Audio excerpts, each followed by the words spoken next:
This is a Text LegeAlert. A new proposal to eliminate taxpayer-funded lobbying is about to be debated in the Senate. With us to discuss this is Jose Melendez, the campaign director for the Taxpayer Protection Project at TPPF. Jose, welcome to the show. Thank you for having me, Brian.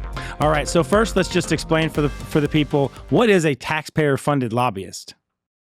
Well, simply put, local governments are using your tax dollars to lobby state government for more spending,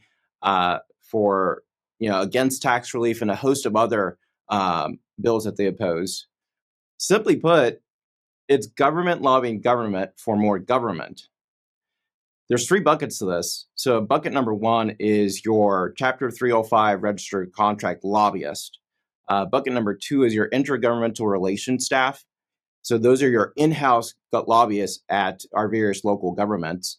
And then number three, you have your pro-government statewide associations. So these are folks that receive tax dollars to fund the majority of their finances. And those include folks like the Texas Association of School Boards, your Texas Municipal League, and Texas Association of Counties. So these are tax dollars that would otherwise go back into the community for things like public safety or transportation?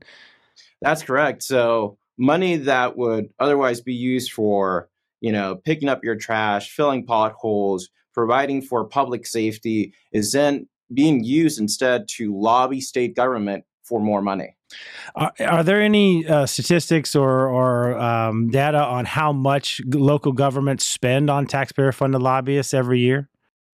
So in 2021, we came out with a report that said that up to $75 million was being used by local governments to hire contract lobbyists. We now know that in 2023, that number has risen quite substantially. We expect that up to nearly $100 million is used in 2023 by local governments hiring contract lobbyists. So this bill would eliminate the ability for local governments to use tax dollars to fund lobbyists. Can you go through the specific provisions of the bill that will be debated soon? Sure. So there are two main components to this bill. Component number one is it would ban the use of our public funds from being used by local governments to hire those Chapter 305 contract lobbyists. Component number two would prohibit the use of our public funds from being used to pay for the dues that are being used by nonprofit statewide associations such as TASB, and then preventing them from hiring those Chapter 305 contract lobbyists. So if these associations or local government officials like mayors and city council folks can't hire lobbyists to go to Austin to speak for them, how are they supposed to get in touch with their local representatives? Well, what this bill doesn't do, it doesn't stop them from contacting their state officials. So what we hope happens from this bill is that it forces those local officials to directly contact their state officials. We hear it time and time again. These state officials want to hear from their constituents, especially local officials. And so this would be a great opportunity for local officials to put, what they believe in on the line so as to the people and giving the people the ability to hold them accountable. Is this just an issue of spending and that certain folks don't like the money that's being spent on the lobbyists, or are there bigger implications here for eliminating this action?